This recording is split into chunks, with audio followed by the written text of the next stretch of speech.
Hello प्यारे बच्चों, क्या हालचाल है। हमने आपको पिछले पार्ट थर्ड वीडियो में जो बताया था उसमें कुछ डाउट्स आया था बच्चों को कि कैसे इक्वेशन किया गया था। तो प्यारे बच्चों, उसके डाउट्स के बारे में हम आपको बताते हैं। तो इस डाउट्स में कौन कौन से न्यूमेरिकल्स थे, जैसे हमने एक बताया था √12 प्लस √12 और प्लस √12, ऐसे डैश डैश करके दिया हुआ था, इन्फिनिटिव तक दिया था। तो हमने बच्चों आपको क्या बताया था कि इसके बराबर y मान लो। इसके बराबर क्या हमने बताया था कि इसके बराबर y मान लो।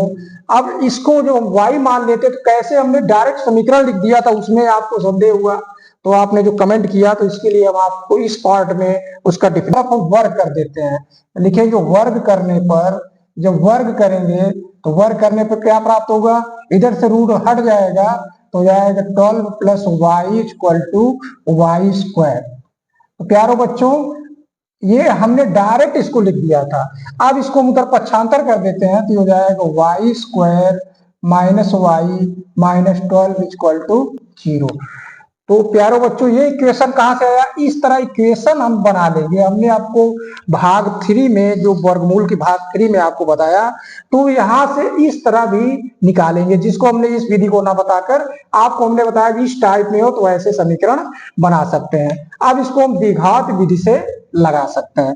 तो लंबा वीडियो हो जाएगा, इसलिए हम इसको ऊपर अब नहीं जाएंगे। हम आगे कंटेंट की ओर बढ़ते हैं, जो आगे एग्जाम में बहुत इंपॉर्टेंट रहते हैं, उसके बारे में बताते हैं। तो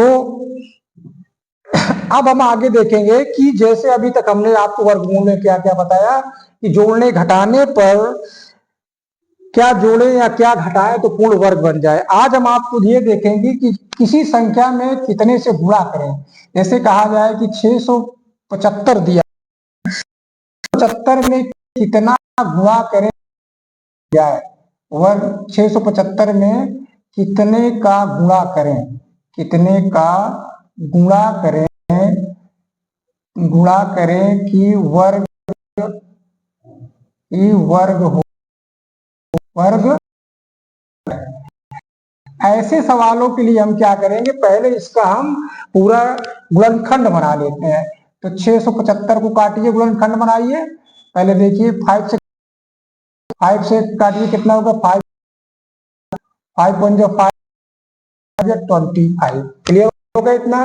फिर 5 से काट दीजिए, तो 5 से काटेंगे, 5 मैंने 10 और 5 3 15। क्लियर, कोई गलती तो नहीं, इसे देख लीजिए। हाँ, यहाँ पर गलत हो गया है, तो इसको हम क्या करेंगे, सही से लिखेंगे। 5 के 5, 5 3 15 और कितना बचा 2, 5 5 25। अब सही हो गया। अब 5 से काटिए, यहाँ पर कितना हो जाएगा, 5 दूनी 10, 5 7 35। तो बच्चों आप देखिए, अब देखें 3 से काटते हैं, 3 9 27, फिर काटेंगे 3 9 9, फिर 3 से काटेंगे, कट गया पूरा। अब देखिए क्या क्या हमारा मिला, 5 गुणे 5 गुणे 3 गुणे 3 गुणे 3। अब पूर्ण वर्ग की बात कहा है, यहाँ पर क्या कहा, पूर्ण वर्ग। तो जिसका जोड़ा बनेगा वो तो है ही है वर्ग में, 3 भी वर्ग में है। एक हमारे पास 3 अकेला बच रहा है, इसका मतलब एक 3 और होता हमारे पास तो पूर्ण वर्ग बन जाता। कितना एक होता, एक 3 और होता तो पूर्ण वर्ग बन जाता। तब हम यहाँ पर क्या कहेंगे कि 675 में 3 से गुणा करने पर, 3 से गुणा करने पर पूर्ण वर्ग हो जाएगा, पूर्ण वर्ग हो जाएगा। प्यारे बच्चों, यहां तक बात समझ में आ रही है। तो इस वर्गमूल में थोड़ा सा अपने दिमाग का भी उपयोग करना है। यहां तक प्यारे बच्चों समझ में आ गई बात। अब जैसे हमको निकालना है 3600 का, क्या करेंगे 3600, तो 3600 का भी इसी तरह हम निकाल लेंगे।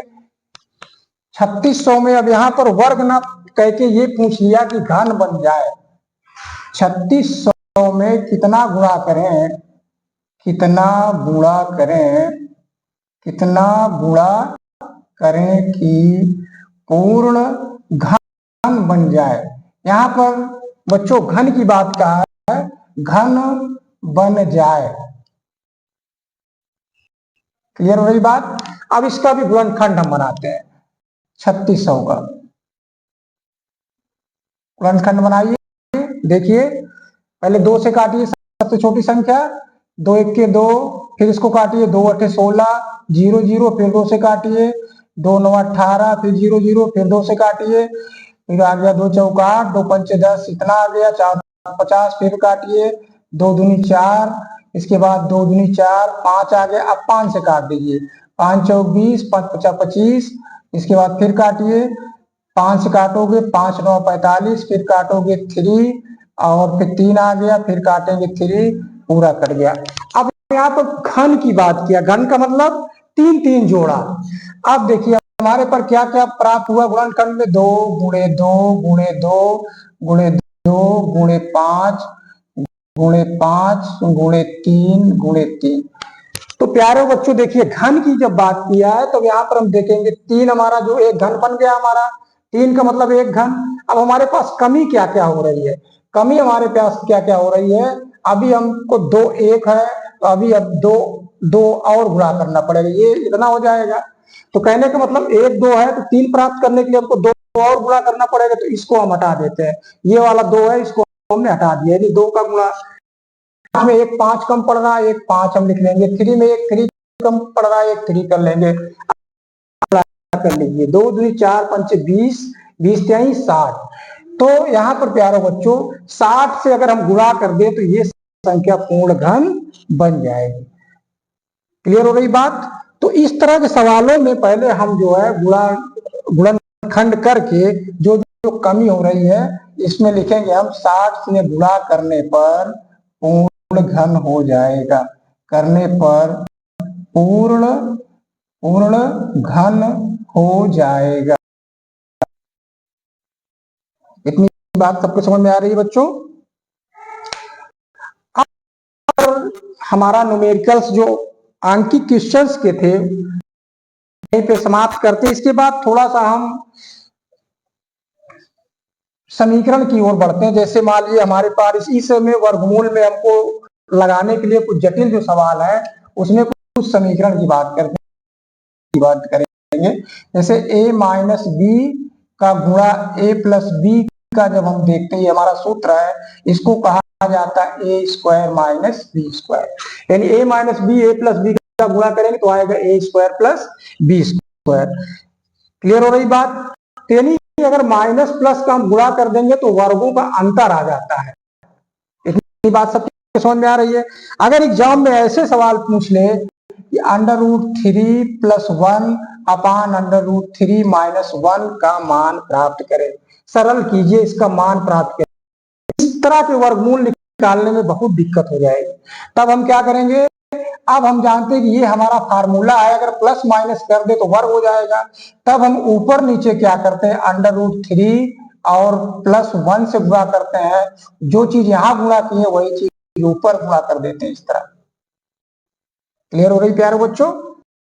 अब देखिए ध्यान से, अब ये प्लस माइनस हुआ यानी वर्गों का और ये होल स्क्वायर हो जाएगा, तो अब हम इसको लिख सकते हैं √3 प्लस 1 का पूरे का लिख देंगे होल स्क्वायर अपान ये पूरे का हो जाएगा √3 का स्क्वायर माइनस 1 का स्क्वायर। यहां तक सबके समझ में आ रही है बच्चों। अब देखिए ये जो वर्ग हम करेंगे तो यहां से रूट हट जाएगा और ये प्लस बी का होल स्क्वायर है, और ये फार्मूला हमारा होता है a प्लस बी का होल स्क्वायर जब तोड़ते हैं a square plus b square plus 2ab, ये हमारा सिंपल फार्मूला होता है। इसको हम सिंपल फार्मूला तोड़ देते हैं, ये हो जाएगा √3 का स्क्वायर प्लस 1 का स्क्वायर 1 ही होगा और प्लस 2 इंटू ab, a में 1 है, 1 नहीं लिखते हैं, √3 लिख देते हैं पूरे बटे √3 का स्क्वायर का मतलब 3 आ गया, 3 माइनस 2, 3 माइनस 1, 1 का 1 ही रहेगा। अब देखिए ये भी 3 हो जाएगा, तो इसको हम कितना लिख सकते हैं, 3 प्लस 1 प्लस 2 √3 अपान ये इसको घटा लेंगे, 3 में से 1 गया 2, 3 और 1 जोड़ेंगे कितना हो जाएगा 4 प्लस 2 √3 अपान 2 इसमें कॉमन है, 2 हम इसमें से कॉमन कर लेंगे तो आएगा 2 प्लस √3/2। अब यहाँ से 2 कट जाएगा। अब हम इसको लिख सकते हैं 2 प्लस √3। तो प्यारो बच्चों, अब √3 का मान हम इसको जो है, अब हम पुराने जो हम आपको विधि से बताए थे, यहां से हम √3 का मान निकाल करके इसमें रख देंगे, एकदम सरलता से निकल आएगा। यहाँ पर जो जटिल हमारा लग रहा था, यहाँ पर एकदम इजी हो गया है। तो इस टाइप के हम सवाल आते, क्योंकि एग्जाम में कभी कभी ऐसे सवाल आ जाते हैं ना, तो बहुत टाइम हमको ले लेता है। तो उस टाइम को बचाने के लिए प्यारे बच्चों, अगर अपने से आप स्वयं नहीं लगाओगे तो कॉन्फिडेंस नहीं आएगा। तो अपने से कैलकुलेशन भी करो जिससे आपको कॉन्फिडेंस आ जाए और एग्जाम में जब बैठे तो सरलता से आप निकाल सकें। क्योंकि एग्जाम में अब जो है कैलकुलेशन इतना घुमा के देता है कि अगर कॉन्फिडेंस नहीं रहेगा दिखा सकते हैं। तो प्यारे बच्चों, इस टाइप का हो गया। अब ये